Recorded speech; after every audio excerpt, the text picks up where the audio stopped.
Bonjour tout le monde, bienvenue dans une nouvelle vidéo. Aujourd'hui, j'avais envie de vous parler de la pertinence, de l'intérêt, de l'utilité que pourraient avoir pour nous les guides de relations amoureuses, soit sur Internet ou sur papier. Moi, j'en ai qu'un seul dans ma bibliothèque qui m'a été offert en cadeau, mais déjà, je le trouve un peu différent de tous les autres qu'on peut retrouver.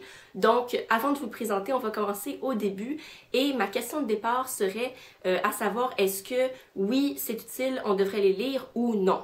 Je trouve que les deux réponses pourraient être aussi valables l'une que l'autre. C'est pas pour rien que ça existe. Il y a vraiment des gens qui ont de la difficulté justement avec trouver la bonne personne. Et ici, je vais parler du côté des femmes vu que j'en suis une moi-même. Et comme on pourrait peut-être l'observer sur Facebook, maintenant il y a plusieurs pages qui apparaissent sur des petits conseils par-ci par-là sur comment plaire à une femme, à un homme, comment trouver la personne. Bref, si d'abord j'examine le côté du non, on n'en a pas besoin.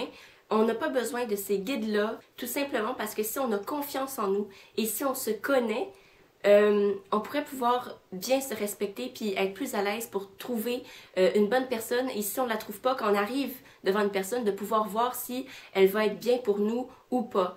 Parce que si on ne se respecte pas, si on a une basse estime de soi-même, comment pouvoir ensuite se donner à quelqu'un d'autre? Justement, on n'aurait pas besoin de tous ces conseils-là que les autres nous donnent de leur point de vue si on se sent bien avec nous-mêmes d'abord. Alors ça, je trouve que c'est un prérequis très important. Et maintenant, si on explore l'autre côté, donc oui, on aurait besoin des guides de relations amoureuses et ces guides-là peuvent nous aider à augmenter l'estime de soi-même, à trouver des trucs pour s'accepter, se faire confiance et tout ça, vraiment pour nous guider. Alors, je vais vous présenter, le guide, moi, que j'ai dans ma bibliothèque. Il s'agit de Guide to Dating de Jane Austen. Et puis, c'est écrit par Lauren Anderson. Et ce que j'ai vraiment aimé en recevant ce livre-là et en le découvrant, c'est que Lauren Anderson a fait une thèse, ou en tout cas, c'est un projet d'école vraiment d'étudier tous les personnages, plusieurs personnages de l'œuvre entière de Jane Austen pour ensuite construire ce guide selon la personnalité de ces personnages-là. Donc, je trouve que ça enrichit beaucoup ce guide, en fait, la catégorie des guides de relations amoureuses, parce que ici, on fait pas juste donner son point de vue, mais on prend plein de types de personnages qui, ici, agissent comme des symboles et on donne ensuite des conseils aux gens. Donc, moi, c'est un guide que j'aime beaucoup lire. En fait, j'ai du plaisir à lire ça. Je lis pas vraiment comme guide à appliquer à la lettre, mais plutôt comme une inspiration, comme quelque chose que je peux regarder puis ensuite appliquer à ma propre personne.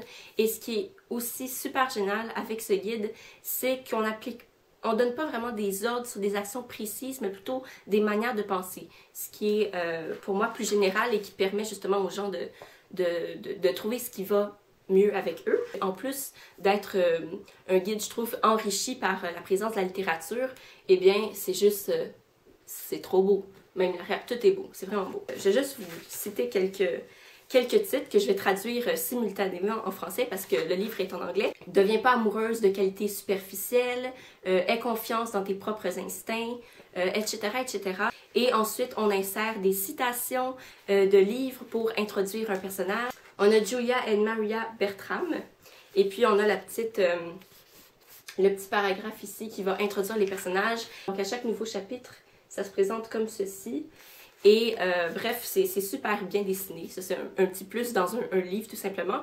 Et ce qui rend, pour moi, le guide encore plus amusant, qui, oui, entre dans les stéréotypes, mais permet justement de s'en inspirer si on voit les personnages comme un symbole, c'est qu'il y a à la fin du guide un quiz pour trouver à quel personnage féminin on ressemble le plus. Dernier petit élément qui, selon moi, fait de ce guide inspiré de la littérature quelque chose de plus avantageux à lire, de plus grande qualité à lire comme guide de relations amoureuses versus les conseils qu'on donne sur Internet, par exemple, c'est que justement la littérature reflète la réalité, mais la tourne de manière pas tout le temps artistique, des fois très réaliste, mais la littérature, c'est ce qui nous fait nous poser des questions, ça nous provoque, mais surtout, ça nous donne cette capacité-là, cette possibilité-là de réfléchir à notre réalité à nous. L'Internet donne souvent des conseils très pointus, mais d'un seul point de vue, parce que c'est une personne unique qui a mis ces conseils-là et elle les met souvent comme une vérité en fait. Faites ci, faites ça, vous devez agir comme ça pour plaire à votre copain, vous devez lui acheter des fleurs et c'est rempli de stéréotypes.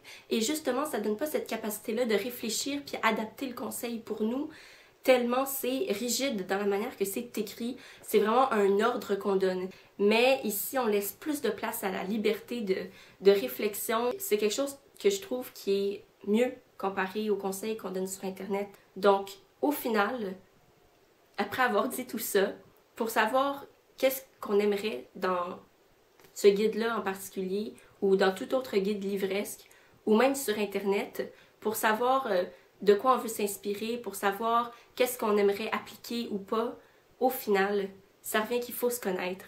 Puis il faut se faire confiance, parce que si on essaye d'appliquer un conseil qu'on a lu, et qu'on n'est pas à l'aise avec et qu'on le fait pareil, ça va virer mal parce qu'on se respecte pas. C'est vraiment nous les seuls guides.